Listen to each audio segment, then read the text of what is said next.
हमारी आने वाली पीढ़ियां कमजोर पैदा ना हो, इसलिए भी हमें गांव-गांव किसानों को समझाना होगा कि यूरिया का उपयोग कम करें। यूरिया के कारण बहुत बड़े संकट आ रहे हैं। यूरिया से हमारी मिट्टी, हमारे जल, उस पर बहुत विपरीत असर होता है। और इसलिए पल्लवी जी, आप जैसे प्रधान गांव वालों को समझाए कि भाई अब गांव में पहले अगर 10 थैली आता था यूरिया तो अब 5 थैली आएगा, पहले 100 थैली आता था तो 50 थैली आएगा, हम आधा कर देंगे। आप देखिए पैसा भी बचेगा और ये हमारी धरती माता भी बचेगी। तो मैं चाहूंगा कि जब पंजाब के किसानों से बात हो रही है और पल्लवी जैसे प्रधान से बात हो रही है, तो मुझे पक्का विश्वास है कि आप ये काम करोगी और मेरी तरफ से आपको बहुत बधाई, बहुत शुभकामनाएं। आइए हम महाराष्ट्र चलते हैं। भोले भाले किसान अधिक उत्पादन के लालच में फंसकर रासायनिक खाद व कीटनाशकों का प्रयोग करने लगे। बैलों की जगह ट्रैक्टर से जुताई होने लगी। शुरुआत में कम रासायनिक खादों के प्रयोग से अधिक उत्पादन हुआ। धीरे धीरे रासायनिक खादों के प्रयोग के कारण भूमि की उर्वरा शक्ति क्षीण होने लगी, जिसकी वजह से उत्पादन घटने लगा तथा फसलें कमजोर होने लगी। फसलों के कमजोर होने के कारण उनमें रोग व कीट लगने लगे। रोग व कीटों से फसल की सुरक्षा के लिए और अधिक कीटनाशकों का प्रयोग होने लगा।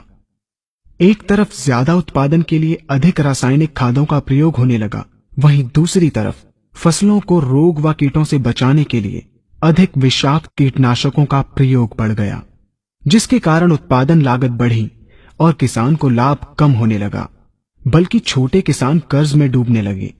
धीरे धीरे भूमि की उर्वरा शक्ति क्षीण होने से भूमि बंजर होने लगी। रासायनिक खाद व कीटनाशकों के कारण खाद्यान्न भी विषाक्त हो गए तथा जलवायु भी प्रदूषित हो गई, जिसके कारण मानव, पशु पक्षियों के स्वास्थ्य पर प्रतिकूल प्रभाव पड़ा, जिसका परिणाम आपके सामने है। मानव स्वास्थ्य पर रासायनिक खादों के पड़ने वाले प्रभाव को आप ऐसे समझें। जब किसान फसल में रासायनिक खाद डालता है तो रासायनिक खाद में उपस्थित विषाक्त रसायन जल में घुलकर सबसे पहले जल को प्रदूषित कर भूमि के अंदर उपस्थित केचुए व सूक्ष्म जीवाणुओं को मार देता है। ये बात सभी किसान अच्छी तरह से जानते हैं कि केचुए व अन्य सूक्ष्म जीवाणु भूमि की उर्वरा शक्ति को बढ़ाने के लिए अति आवश्यक होते हैं।